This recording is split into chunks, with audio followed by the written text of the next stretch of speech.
जिसने ये संविधान को खत्म करने की ये बात की वो तो आपको पता है कि राहुल गांधी जी ने खुले तौर पे खत्म होने देंगे आप लोग? ऐसा कैसा खत्म होने देंगे साहब। बाबा साहब का नाम कभी खत्म हो सकता है इस दुनिया से? अब मुझे बताइए, कांग्रेस का झूठा नैरेटिव कि हम लोग संविधान बदल डालेंगे, हम लोग ये कर डालेंगे वो। बाबा साहब ने संविधान का जो एक ढांचा बनाया है वो इतना मजबूत है कि संविधान किसी का बाप आया तो भी बदल नहीं सकता है। आरक्षण इतने आसानी से चेंज नहीं होता है, उसके लिए कॉन्स्टिट्यूशन में बहुत बड़ी वोटिंग होती है। और ऐसी बात राहुल गांधी कह रहे हैं, ऐसी बात कोई बीजेपी का आदमी नहीं कह रहा है। तो एक फॉल्स नैरेटिव यहाँ पर सेट किया जा रहा है कांग्रेस से। उनको पता है हार हो चुकी है। देखा होगा कि लोकसभा का चुनाव हुआ था पिछले 4-5 महीने पहले, तब महाविकास आघाड़ी और कांग्रेस ने ये कह के डराया था कि मोदी जी संविधान बदल देंगे। इस पे क्या कहेंगे आप?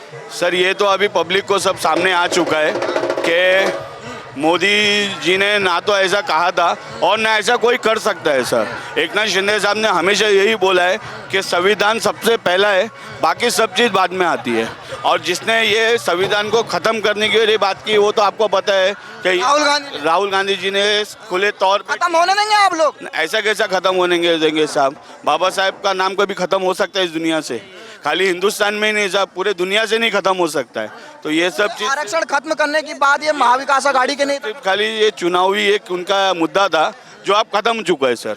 पब्लिक को सब पता चल गया कि क्या होगा, क्या होता है और क्या होना चाहिए। ठीक है, तो पब्लिक भी इतनी होशियार हो चुकी है सर। बाबा साहब अम्बेडकर को मानते हैं, उन दलित भाइयों से क्या अपील करेंगे आप? सर पहले तो बाबा साहब अम्बेडकर को सिर्फ दलित ही नहीं, हर एक प्रांति का, हर एक देशवासी मानता है। ठीक है, तो मैं वो सभी से हाथ जोड़ के यही विनती करना चाहूँगा कि आप लोग होशियार हो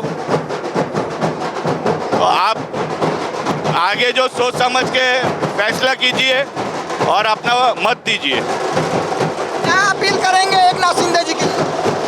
मैं लोगों से यही अपील करूंगा कि आप सभी एकजुट होके शिंदे साहब को बहुमत से लाएंगे और ये हमारा वादा है। आपने देखा होगा कि लोकसभा में जो इंडिया अलायंस है उन्होंने ये कहा था कि बीजेपी संविधान को खत्म कर देगी। अब तो खुद राहुल गांधी बात कर रहे हैं संविधान को खत्म करने की। मुझे एक बात बताइए, इसके पहले 2 बार मोदी साहब की सरकार फुल मेजोरिटी में सेंट्रल में आई, मानते हैं? अब मुझे बताइए, कांग्रेस का झूठा नैरेटिव कि हम लोग संविधान बदल डालेंगे, हम लोग ये कर डालेंगे वो। बाबा साहब ने संविधान का जो एक ढांचा बनाया है वो इतना मजबूत है कि संविधान किसी का बाप आया तो भी बदल नहीं सकता है। मोदी जी ने यह भी कहा था कि जब तक मैं जिंदा हूं इसको कोई नहीं बदल। मोदी जी, मैं आपके माध्यम से जनता को बताना चाहता हूँ कि जब मोदी जी डॉक्टर बाबा साहब अम्बेडकर जी के हिंदू मिल के स्मारक के भूमि पूजन के टाइम जब मुंबई आए थे, तब यही मोदी जी थे जिन्होंने कहा था कि देखो बाबा साहब के संविधान ने कैसा चमत्कार कर डाला, एक चाय बेचने वाले को देश का प्रधानमंत्री बना डाला। ये बोलने वाले मोदी जी आज हमारी महाराष्ट्र के और देश की तमाम बहुजनवादी जनता, तमाम अम्बेडकरवादी जनता, हम लोग मोदी जी के साथ में हैं। महाराष्ट्र में हम लोग महायुति के साथ, शिंदे साहब के साथ, फडणवीस साहब के साथ और आदरणीय अजीत दादा के साथ में हैं। कांग्रेस के बड़े बड़े नेताओं के बयान आ रहे हैं कि जिस तरीके से नाना पटोले ने ये कहा है कि जो राहुल गांधी ने अमेरिका में बयान दिया था कि आरक्षण को हम खत्म कर देंगे, अब उसका समर्थन नाना पटोले ने किया है। तो यहाँ जो लोग मौजूद हैं उनसे बातचीत करेंगे। राहुल गांधी ने कहा था कि हम आरक्षण खत्म कर देंगे, अब नाना पटोले भी उसका समर्थन कर रहे हैं।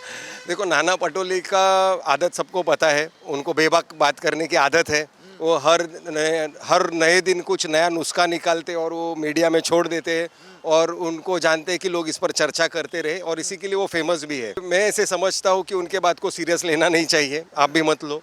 और रही बात आरक्षण इतने आसानी से चेंज नहीं होता है, उसके लिए कॉन्स्टिट्यूशन में बहुत बड़ी वोटिंग होती है। और ऐसी बात राहुल गांधी कह रहे हैं, ऐसी बात कोई बीजेपी का आदमी नहीं कह रहा है। तो एक फॉल्स नैरेटिव यहाँ पर सेट किया जा रहा है कांग्रेस से। उनको पता है हार हो चुकी है, लेकिन अभी बंदा करता ना क्या करता, तो वो ऐसे कुछ फॉल्स नैरेटिव से कोशिश करे लास्ट मिनट कि कैसे वातावरण बदले। लोकसभा में उन्होंने अच्छी तरीके से किया, लेकिन लोगों को बाद में पता चला कि ये सब ये कांग्रेस में ही पैरा हुआ एक अफवाह थी, ऐसा है। और आप अगर देखोगे कुलाबा मतदार संघ का, तो अभी तक कांग्रेस को कैंडिडेट नहीं मिल रहा है यहाँ पर। ये बहुत नार्वेकर जी के खिलाफ कोई कैंडिडेट ही नहीं मिल रहा है। अगर आप कुलाबा का पिछले 50 साल का इतिहास देखोगे तो ये कांग्रेस का गढ़ था। लेकिन राहुल नार्वेकर साहब आने के बाद में यहाँ पर जो परिवर्तन हुआ है, आपका ठाकुरद्वार से लेकर कुलाबा कफ परेड तक हर आदमी आज नार्वेकर साहब से पर्सनली जुड़ा हुआ है। उनको कैंडिडेट नहीं मिल रहा है, कल फॉर्म भरने का लास्ट डेट है। इससे हमें एक अंदाज चलता है कि यहाँ पर क्या वेव है। और राहुल नार्वेकर साहब सभापति होने के बावजूद भी वो मकरंद जी के माध्यम से जो उनके भाई साहब है, जो नगर सेवक है हर्षिता मैडम, जो नगर सेविका ताई है, उनके माध्यम से वो बहुत अच्छी तरीके से लोगों तक पहुँचे और लोग उनके साथ 100% सिर्फ जीतेंगे नहीं तो बड़ी मार्जिन में साहब जीतेंगे। और अभी आपने देखा बुखारी साहब यहाँ पर बोल कर गए, हमारे असलम शेख साहब हैं तो ये इज्तिमा का काम करते हैं। तो ये लोग क्यों उस धार्मिक आइडियोलॉजी का जो पॉलिटिक्स है वो छोड़कर एक बंदे के साथ, विकास पुरुष के साथ क्यों खड़े? तो इसी के लिए खड़े क्योंकि ये नॉन करप्ट है, काम तमाम करने दलित भाइयों से मिलते होंगे, वो आरक्षण की बात करते होंगे। जब वो उन्होंने ये सुना होगा कि नाना पटोले उनका समर्थन कर रहे हैं कि आरक्षण खत्म होना चाहिए, तब क्या उन्होंने कहा आपसे? देखो, मैं थोड़ा पॉलिटिक्स पढ़ते रहता हूँ, तो कोई भी अगर हमें कॉन्स्टिट्यूशन में बदल करना है तो इतना आसान नहीं है। आपको राज्य में से भी वोटिंग लेनी पड़ती है, यानी कि सभी विधानसभा से वोटिंग लेनी पड़ती है, उसके बाद में 70% आपको मेजॉरिटी लेनी पड़ती है वोटिंग की, तब जाकर संविधान में बदल होता है।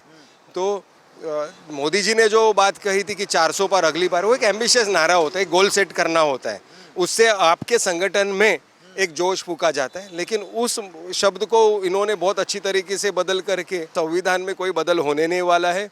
उल्टा आप अगर देखोगे अभी 18 नए महामंडल उन्होंने चालू किए हैं। क्यों महामंडल चालू किए? तो उस समय पटोले को क्या कहना चाहेंगे आप? वो बहुत बड़े नेता है और थोड़ा सा वो उनकी आदत है, आप देखे होंगे, मैं क्या कहूँ उनको। विनायक राउत ने ये सब बता दिया है कि हम उनसे बात नहीं करना चाहते हैं, उन्होंने उनको निगलेक्ट कर दिया। मैं इससे समझता हूँ कि किसी के बारे में बात करना या उसको निगलेक्ट करना ये बहुत बड़ी शिक्षा है। आपका नाम क्या भाईजान? असलम शेख। क्या लग रहा है, नार्वेकर जी का ये सीट है, कोलाबा सीट है, क्या क्या काम किया उन्होंने यहाँ?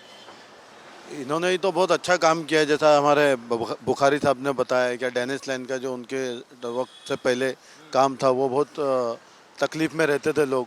राहुल जी के आने के बाद में वो सारी सुविधा जो है उन्होंने करा के दी है।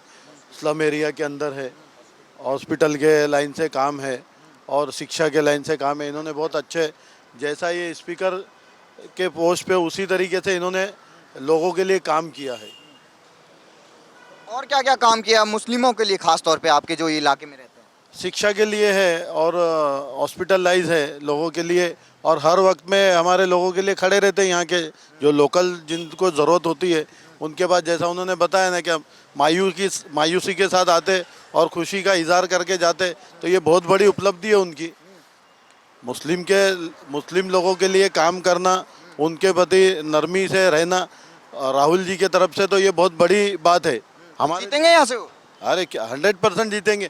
हमारे लोग तो कह रहे हैं कि उनके सामने कोई फॉर्म ही नहीं भरना चाहिए। हाँ।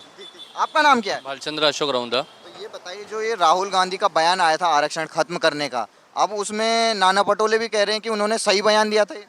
नहीं, उसके बारे में कुछ बोलना नहीं चाहता हूँ मैं राहुल जी के बारे में बोलना चाहता हूँ, क्योंकि हमारे विभाग में 224 के इधर उन्होंने पानी का प्रॉब्लम सॉल्व करके दिया है। जो अंदर से जो गटर की लाइंस थी वो भी उन्होंने प्रॉपर से सही तरीके से काम करवाया है। और बिल्डिंग में हर जगह पे मतलब उन्होंने जो जिम के लिए, बच्चे लोग के लिए, वो उसका भी काम किया है।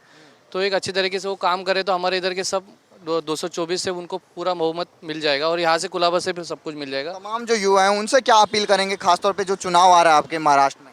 महाराष्ट्र में मैं यही बोलना चाहता हूँ कि जो अच्छा काम कर रहा है उसके साथ खड़े रहो हमेशा, और उसको हमेशा जीत के अपना मतलब सबका एक कार्य कंप्लीट करो।